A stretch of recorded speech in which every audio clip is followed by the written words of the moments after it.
E Bordighera TV, siamo oggi al Teatro Principessa di Grace di Monaco e siamo in occasione della presentazione del DVD dell'opera del maestro Tod Machover, Death and the Powers, che viene ripresentata qui dopo una premiere presentata nel 2010 proprio qui a Monaco, che ha avuto grandissimo successo in tutto il mondo.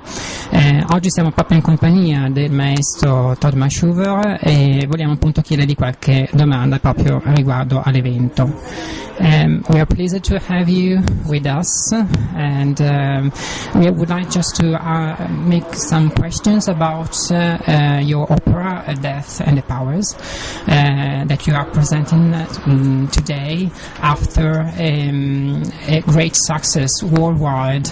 We recall that you have already presented this piece of opera in 2010, if I'm not wrong, here in Monaco.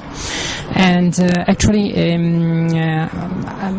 the news, actually, some newspapers have defined your opera a creation of passionate intensity. This is actually the Wall Street Journal, and some others, the New Era opera. And this is Philadelphia Inquirer.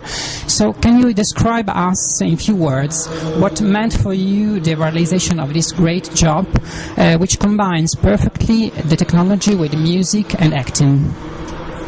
So one interesting thing is that, as you correctly said, the world premiere performances of Death and the Powers were right here in Monaco at the Salle Garnier in, I think it was October 2010.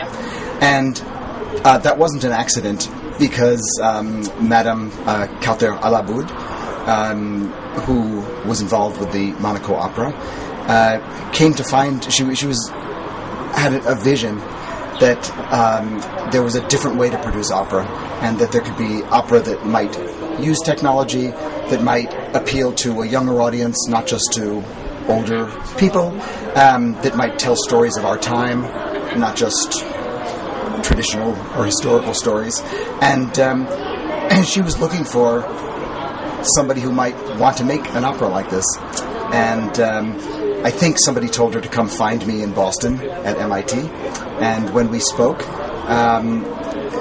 we realized that we both, I think, had an idea about a different kind of opera, and we both probably had the persistence or stubbornness to keep doing this. So we developed the opera thinking about Monaco, and for me, I did want to find a story that had something about technology central, but also, of course, something about human beings. And the two ideas that were very important to me in this opera were, number one, the idea of how does any human being pass along all the important parts of our lives, our memories, which are, some of them are, we never share with anybody. Our memories, our feelings, our love, our hate for different people, our connections. How do we share that with anybody? But especially, how do we share that when we die? And that was very important to me to explore that idea. And so many, it's funny. 5, 6, 7 years ago, the idea that technology could help in this process seemed a little crazy, but these days in California, there are whole movements. There's a university called the Singularity University, funded by Google, which is seriously studying how to help people live forever, or how to take everything about yourself and preserve it. So we created a character called Simon Powers, who is a businessman in his 60s. He's rich, he's powerful, he's successful, he's a little, maybe not crazy, but like somebody who follows anything they want to do. So maybe he's a little bit like Steve Jobs or Walt Disney or Howard Hughes, maybe, who was a recluse, a private. And in the opera, this character he's getting older. He knows he's not going to live forever, but he wants to. So he invents something he calls the system, where he can take everything about himself and leave it in the world. We actually say he can download it, like with the software. He can download everything about himself into his environment. And the opera starts where he has constructed this system, and at the very beginning he says, I'm going to leave the world, but I'm going to turn this switch, the system is going to come on, and I'll still be here, so don't worry. And what the opera is really about is what happens when he does this. Because it's an opera with real human beings on stage. It also has robots and lots of technology. But this Simon Powers, he's a baritone, an opera singer. After 15 minutes of the opera, he turns on the system and he leaves. And physically, as a singer, you never see him again until the end of the opera. He actually goes down where the orchestra is and performs from there. And so everybody else in the opera, his wife, his daughter, the people he works with, people from the world, because he's a famous man, they have to think about, what does this mean? Is this my husband? Is this my father? Do I like him in this form? Can I still have a relationship with him? Is there something missing? If there's something missing, what is it? Is this so wonderful that maybe I should follow him?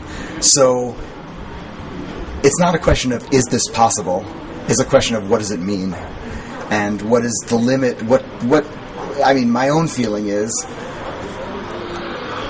one of the most important things about life is that it actually has limits. and if you really could live forever, if all of us could live forever, I think there are many, many problems that would happen that we don't think about. I mean, can you imagine just resources? That's a problem. But you also at some point have to make room for the next generation of people. And I think Simon Powers in this opera, like many of these people in California now, he doesn't understand this. He says, of course, I must live forever. It's a good thing. Everybody will like it. And in the opera we see some people do and some people don't. And the big struggle in the opera is with Simon Powers and his daughter, because he loves his daughter Miranda, and Miranda loves her father. And she's the one of all the characters who misses him when he's in the new form, and also, even though she wants to follow him and be with him in this system, she decides at the main point of the opera that she must stay in the world. She must stay human. Maybe it's not perfect. It's definitely not perfect. But all of the different aspects of being human you can't separate them. They're together, and that's who we are. This sounds very interesting, and it's a good point to think about. As human beings, and so. Apart from being a talented and innovative composer, you are heading a lab called Hyper Instruments Opera of the Future. So what inspired you the idea of innovating in doing music? Oh, that's a great question. I think there are many things, but the center inspiration, I think, are my two parents. So I grew up in New York, and my father was an engineer, and he was one of the first people in the field of computer graphics. So very early on, in the late 50s, early 60s, he really believed that computers would have no use for people if we could not interact with them in a very natural way. And he grew up not with music in his family, but he had a very strong visual sense. So he really believed that you had to make pictures or draw lines or have text. And so he started some of the first companies that made graphic displays. And so we always had a lot of I think he really believed that done the right way, technology could actually help people. And actually, it does. I mean, what would you do without your iPad or your laptop now? My mother still is a musician. She went to Juilliard as a pianist. And after conservatory, she decided that she wanted to teach instead of touring as a musician. So I am the oldest of 3 children. So I was the, I guess in French you say la corbeille. I was the guinea pig, we say in English, and for her to learn how to teach. So, and she still is a very, very creative music teacher. So we'd have our lessons. I was 3 years old, 4 years old, have a piano lesson. And then at the end of the lesson, she would say to the children, okay, just stay here in the house maybe 15 more minutes, and we'll try something else. Go anywhere in the house, and each of you can find some object that makes an interesting sound, and then come back. So we'd run, we'd get a book or a lamp or, I don't know, the cat, something, and we'd come back, and she'd say, okay, what sound does that make? And that. Oh, okay, great. And what's the loudest sound you can make with that? Oh, okay, the softest sound. Great. Okay, what if you played that and that at the same time? What is that? It's great. Okay, we have all these sounds. Can you think of a word that describes that sound? Okay, great. Word. So we have these sounds. We have different ways of playing them. We have words. Let's make up a story with these sounds. What comes first? What comes second? What might happen with that sound? And so after 15 minutes, we had a piece of music, and we'd play it. And then the last thing she'd say would be, okay, when you go home this week, take a picture of what we just did. So when we come back next week, you can remember it and we'll do it again.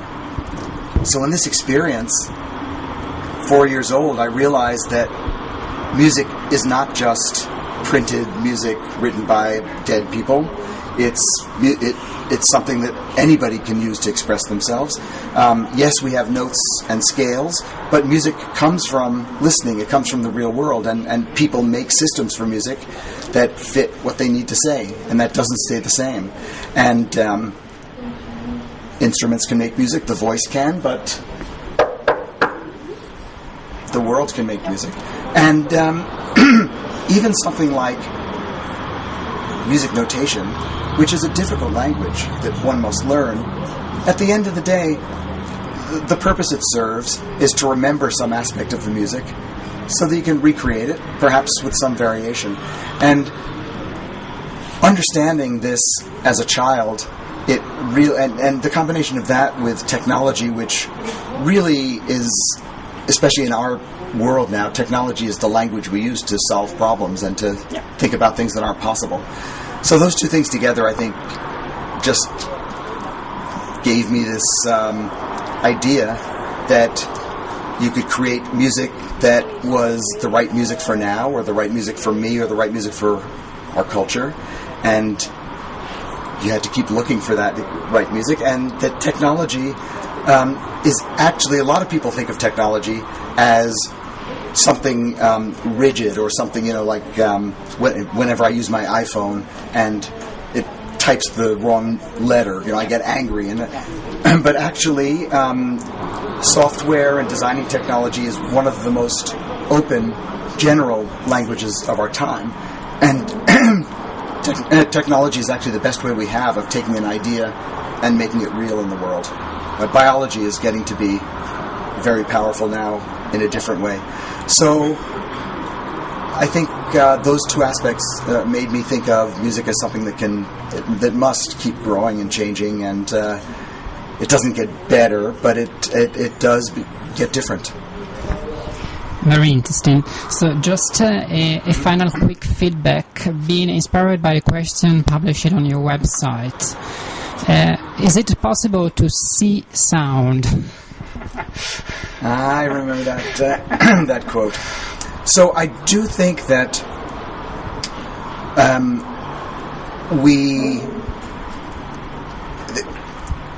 it's kind of natural. We have these different senses, and they don't actually work the same way. They don't work the same way in our brain.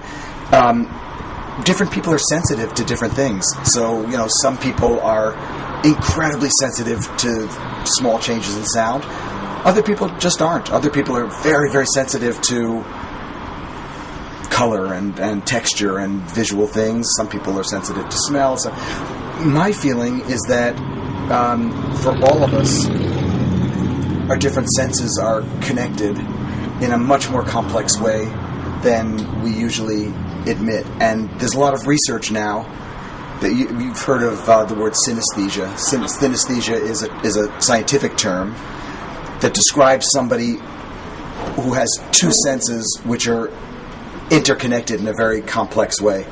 I've heard often, this isn't true for me, but I've heard often examples of musicians who hear a sound and physically see a color with that sound. They see it in their mind. So, a certain note is absolutely red every single time they hear it.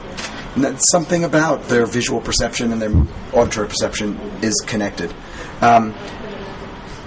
So we've often thought of this as a strange thing. Research now shows that actually children, especially the smaller you are, that's the way they respond. Their senses are very interconnected. And what we're starting to suspect is that adults don't want our children to have their senses mixed up. And so we, very early on, tell people, no, that's a nice idea, but that sound doesn't have a color, and no, that smell doesn't have, a feeling to it. But I think that not only do we want in this next period to make artwork that connects different senses, I think it's naturally where things are going. And we're talking here in the Princess Grace cinema, and in the early 20th century, through most of the 20th century, cinema was the art form that brought, it's amazing. I mean, you sit in a room with a big screen and you have music in the background and you have words and you have a story and you obviously have all the visuals, and it combined many senses. My feeling is that we're at a period now where we have to think much bigger and incorporate many more senses. There's actually we're actually starting to call it the eighth art, because cinema's called the seventh art. And I think, in music we have what's called counterpoint, which is when I have, a melody, bum, bum, bum, bum, bum, bum, bum, and then another melody which might be bum, bum, bum, bum, bum. Now I can't sing them both at the same time, but music is designed so that these two melodies work with each other, against each other, to make something new. And I think we're starting to realize that the senses can work like that also. We can have something where we hear it, and there's a visual where we do see the music, but there might be a visual that isn't exactly the same, and it goes somewhere else, and that creates the same kind of tension and complexity that two melodies might in music. So I do think you can see sound, but I don't think we've seen it quite in the right way yet, so it's worth looking for. So thank you very much for your patience in answering my questions, and I'm looking forward to interviewing you again quite soon. Thanks so much, it's really been a pleasure. Grazie a tutti, arrivederci, alla prossima.